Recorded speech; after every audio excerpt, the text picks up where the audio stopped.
In the late 1960s, a group of French chefs led by Paul Bocuse staged something close to a rebellion against classical French cuisine, the heavy, butter and flour based cooking that had defined fine dining for a century, built around large, rich portions smothered in reduction sauces that could take a kitchen days to prepare.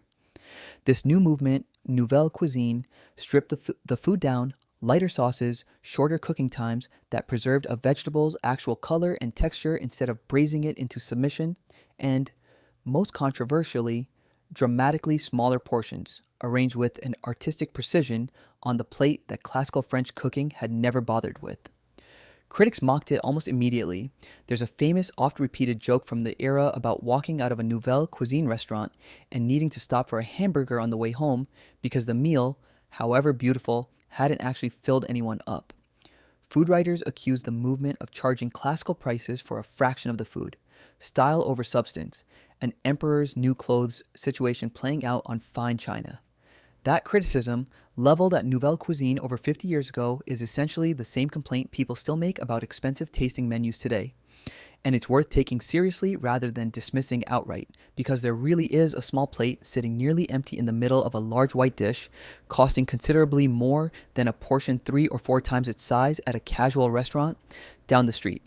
But the joke about needing a hamburger on the way home misses something the Nouvelle Cuisine chefs understood clearly, even if they didn't always articulate it well to a skeptical public.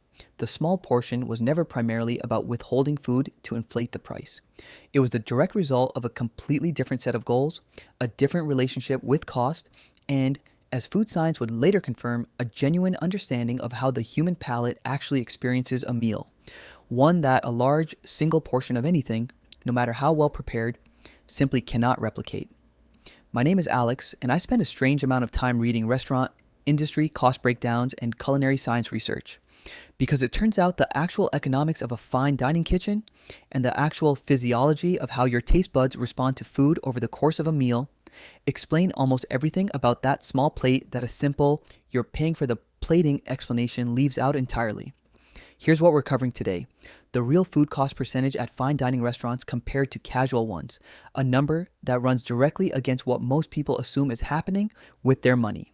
The specific, well-documented psychological and physiological phenomenon that explains why 12 small, varied courses can leave you feeling more satisfied than one enormous plate of a single dish.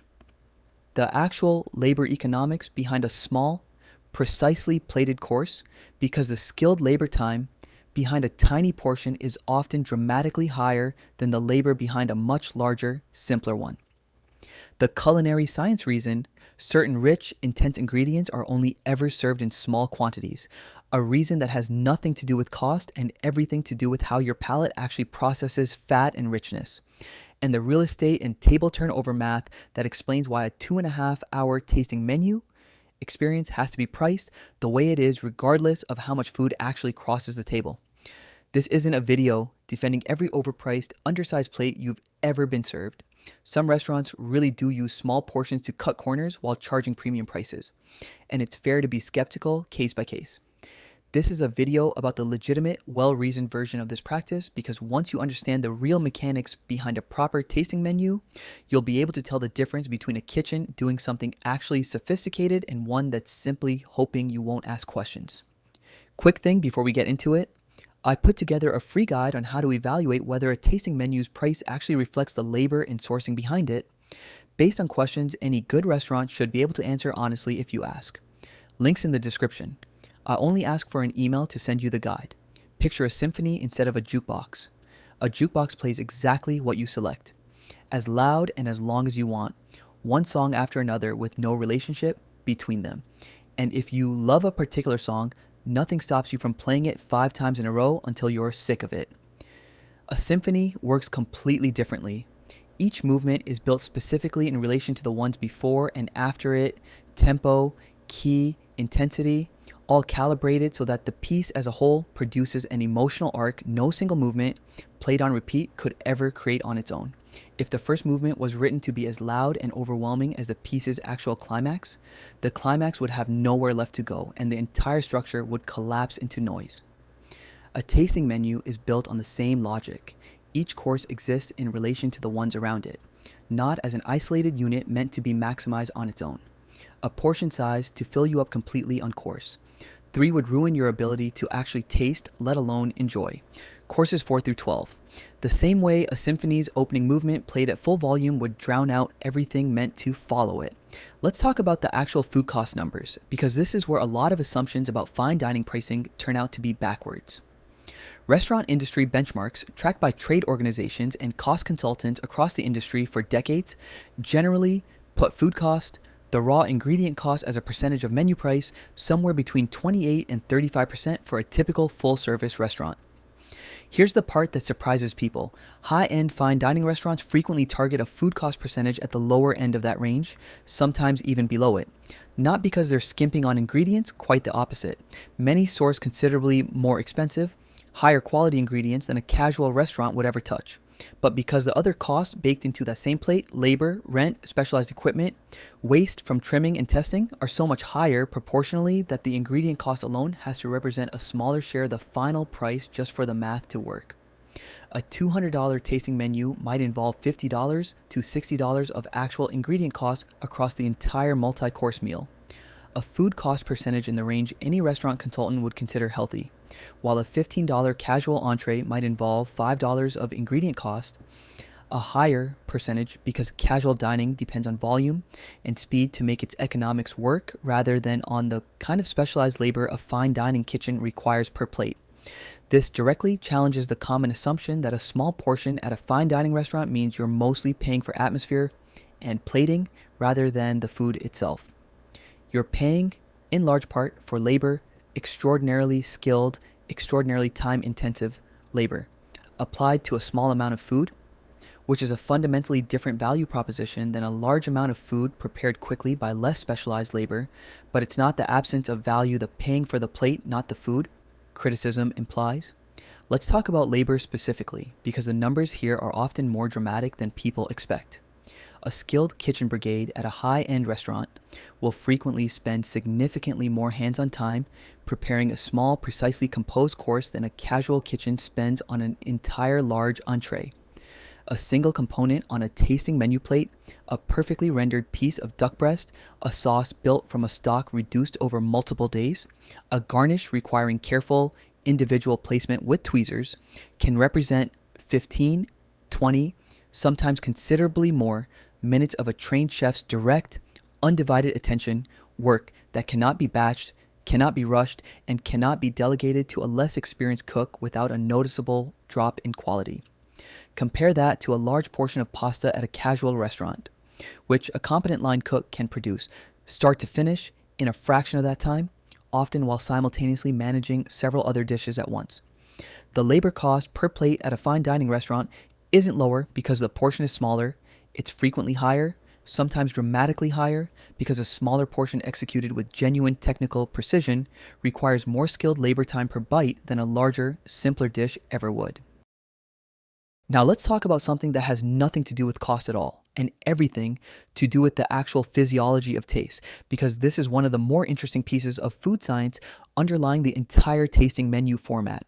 Researchers studying eating behavior have documented a phenomenon called sensory-specific satiety. The well-established finding that the pleasure you get from a specific food or flavor profile measurably decreases the more of it you consume in one sitting, even while your overall hunger might remain unsatisfied.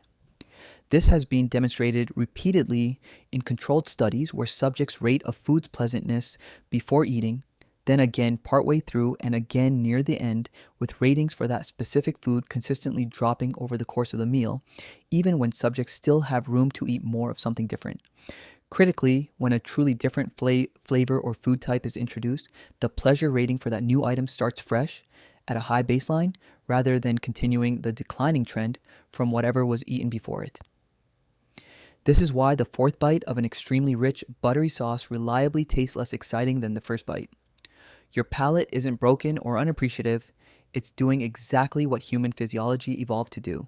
And it's also precisely why a sequence of small, actually varied courses can produce more total pleasure across a meal than one large plate of anything, however well made, because a tasting menu structured around real flavor and texture variety is deliberately exploiting.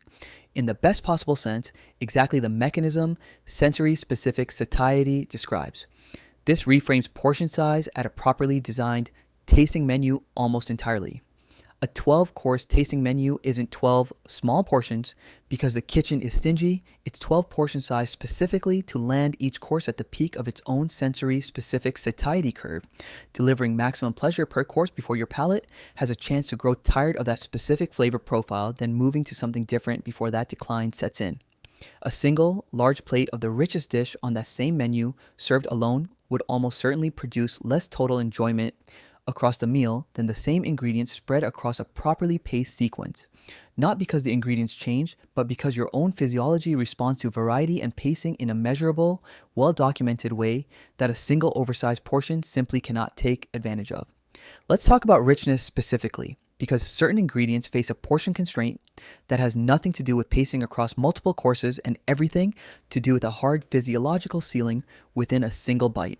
Foie gras, extremely high-fat cuts of meat, butter-heavy sauces, and similarly intense fat-forward preparations carry what chefs and food scientists sometimes discuss as a richness threshold, a point past which additional quantity doesn't just fail to add pleasure, it actively becomes unpleasant, producing a sensation of heaviness or even mild nausea well before ordinary hunger would naturally stop you from eating more. This is a genuine, physiologically grounded limit rather than a stylistic choice, which is precisely why you'll almost never see a large, several-ounce portion of pure foie gras served anywhere. Expensive or casual, the ingredient itself simply doesn't work at volume the way a leaner protein does. A 2-ounce portion of foie gras, seared and served with a complementary acidic element to cut the richness, represent the actual optimal serving size for that ingredient's flavor profile, not an artificially restricted amount designed to make you feel like you're getting less than you paid for. Serving more wouldn't demonstrate generosity. It would demonstrate a kitchen that doesn't understand the ingredient it's working with. Let's talk about table economics, because this explains part of the pricing that has nothing to do with the food on the plate at all. A casual restaurant depends on table turnover, seating a table, serving the meal, clearing it, and reseating a new party, ideally multiple times over the course of a single evening, to make its per-table revenue work at a lower price point per meal. A fine dining restaurant offering a full tasting menu experience is making the opposite bet entirely. A single table might be occupied for 2, sometimes 3 hours for one seating, meaning that table generates revenue from exactly one party all night rather than 3 or 4. The math has to close somehow, and it closes through price per cover rather than volume of covers.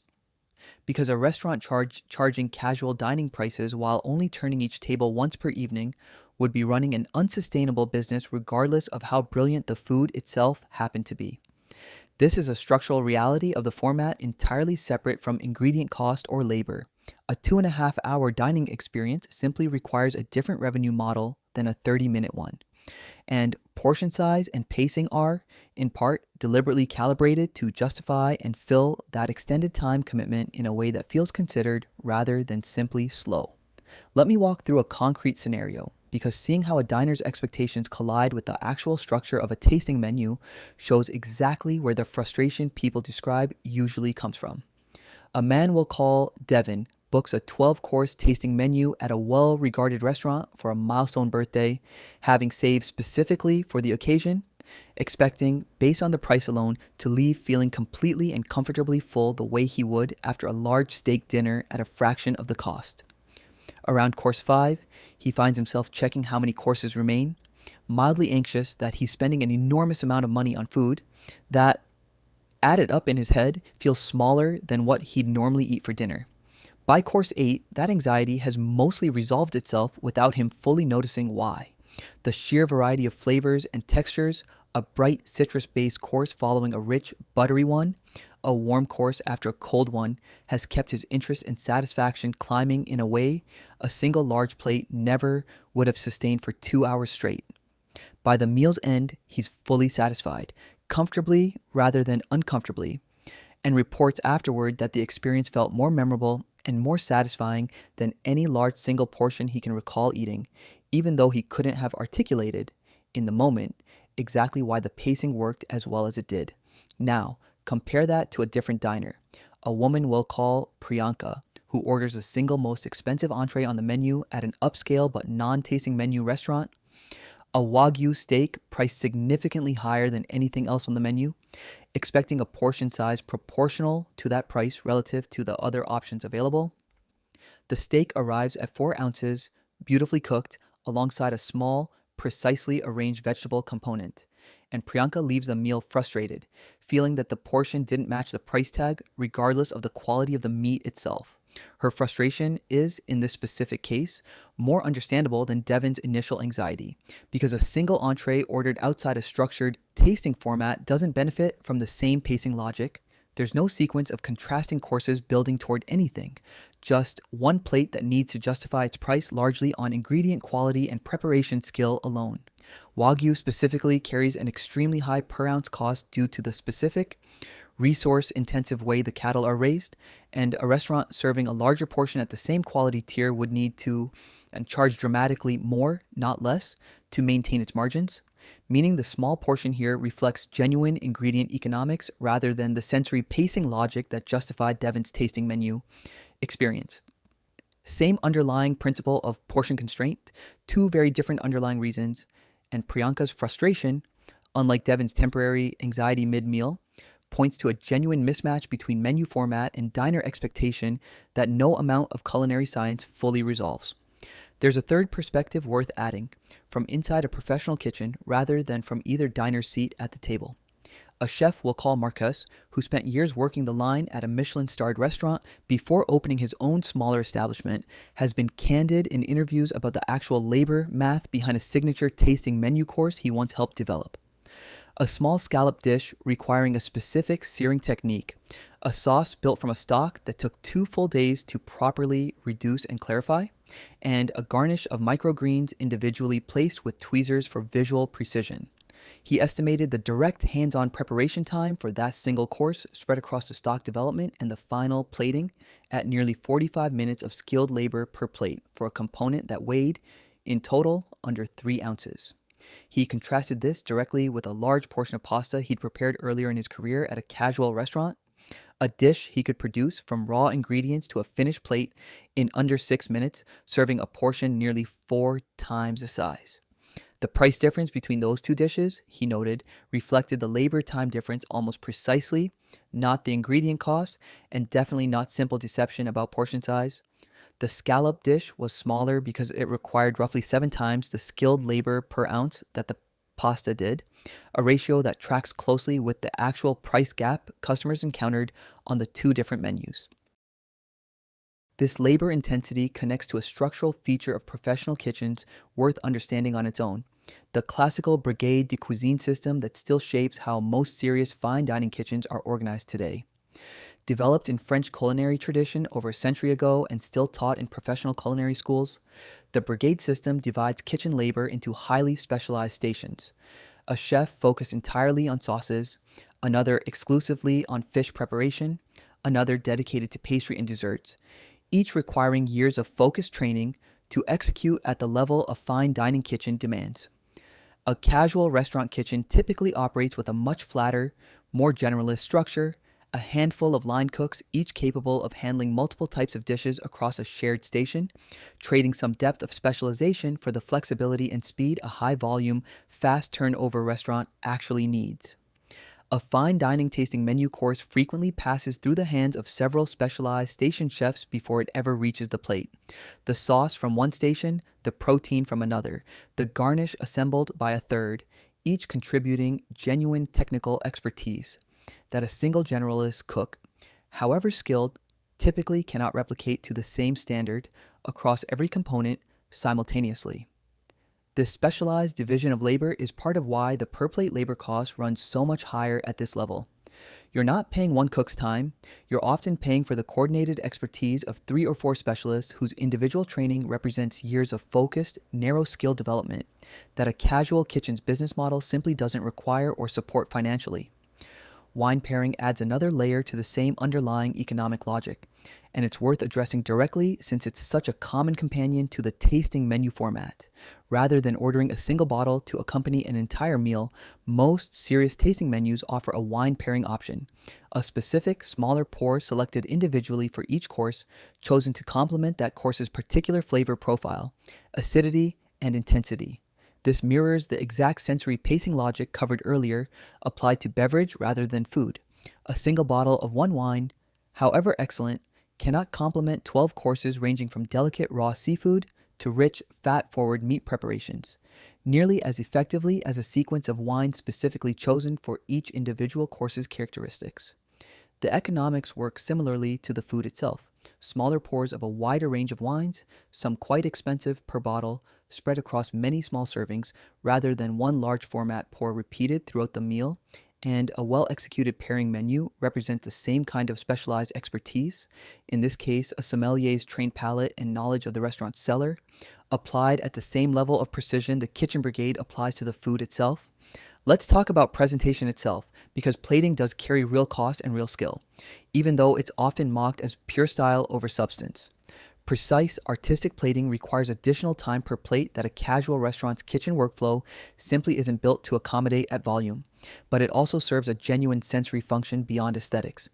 The specific placement of components on a plate affects the order in which a diner is likely to taste them, and thoughtful plating can guide a diner through a course in a deliberate sequence.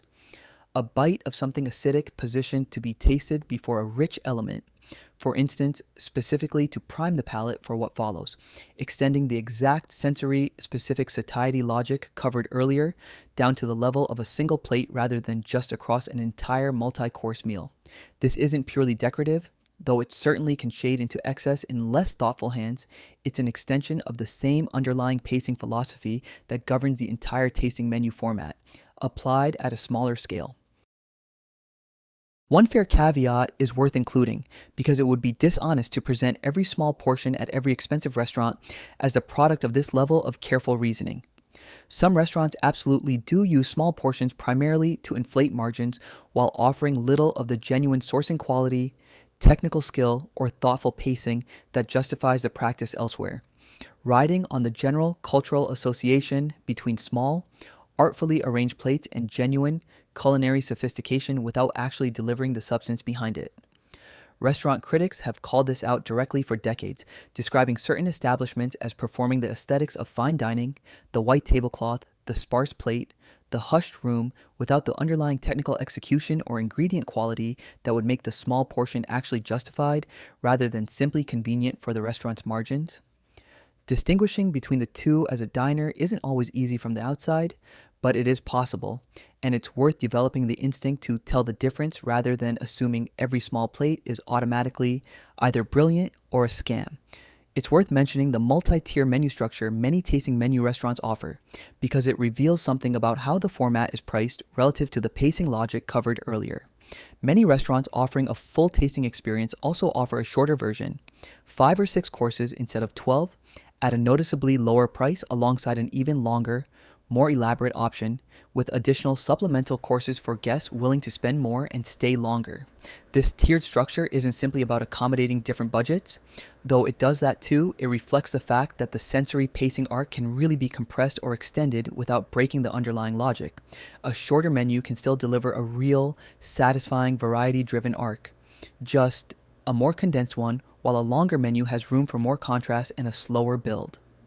The existence of these tiers is worth using as a practical signal when evaluating a restaurant, one offering a thoughtfully differentiated shorter option, rather than simply serving fewer courses from the same long menu, generally suggests a kitchen that has actually thought through the pacing logic at multiple lengths rather than treating course count as an arbitrary lever disconnected from the actual dining experience being built. Here's a 6-part protocol worth understanding whether you're deciding on your next tasting menu or just trying to figure out if a given restaurant's portions actually make sense for what you're paying. Rule 1.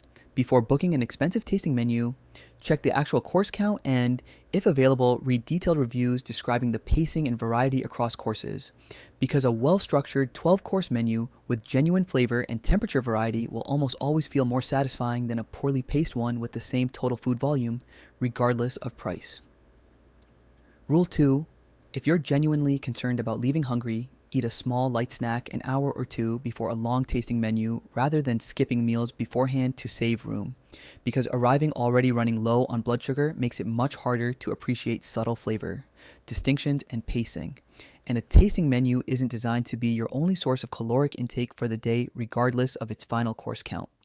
Rule 3: pay attention to whether a restaurant's small portions correlate with genuinely rare or labor-intensive ingredients and visible technical skill, or whether the same small portion size shows up on every dish regardless of what's actually being served, because the first pattern suggests real reasoning behind the portioning, while the second often suggests portion size being used as a blanket cost control strategy rather than something considered dish by dish. A menu where a simple vegetable course and an elaborately sourced seafood course arrive in nearly identical portion sizes with nearly identical plating complexity is a weaker signal than one where portion and presentation clearly track the actual difficulty and cost of what's being prepared. Rule 4: understand that a single, expensive entree ordered outside a tasting menu format is playing by different rules than a tasting menu course, and evaluate it primarily on ingredient quality and preparation skill relative to its size, rather than assuming the same sensory pacing logic that justifies small tasting menu courses automatically applies to a standalone dish. Rule 5: if you're unsure whether a given restaurant's pricing reflects genuine labor and sourcing costs or simply capitalizes on fine dining aesthetics without the substance, look for transparency, menus that name specific farms, specific aging processes, specific techniques tend to correlate with kitchens that can actually justify their pricing in detail, while vague, purely adjective-heavy menu descriptions are a weaker signal either way. Rule 6: remember that a tasting menu is designed to be experienced as a complete arc rather than judged course by course in isolation, and resist the urge to mentally price out each individual plate against a casual restaurant equivalent partway through the meal, because doing so short circuits exactly the sensory pacing and anticipation the format is built around, and tends to manufacture the same frustration Devon felt around Course 5 before the format had a chance to fully deliver on its own logic. One reframe matters more than the rest here.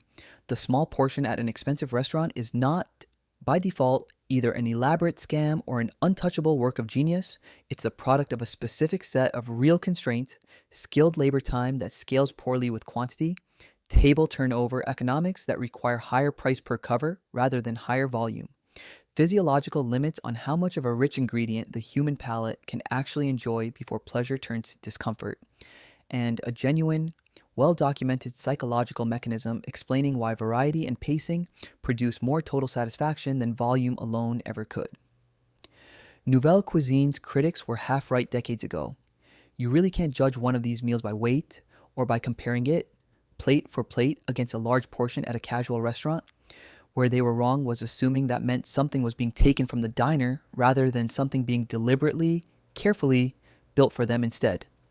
The hamburger joke has survived 50 years because it's funny and because it captures a real, honest first reaction to an unfamiliar format. It's worth retiring anyway, because the chefs weren't hiding anything. They were just asking diners to trust a structure most people had never encountered before and had no immediate reason to understand. 3 takeaways. 1. Fine dining restaurants frequently run food cost percentages at or below typical restaurant industry benchmarks, meaning the small portion reflects a labor and rent-driven cost structure rather than cheap ingredients hiding behind an inflated price, and the money you're spending is going somewhere real. It's simply going somewhere less visible than the plate itself. 2.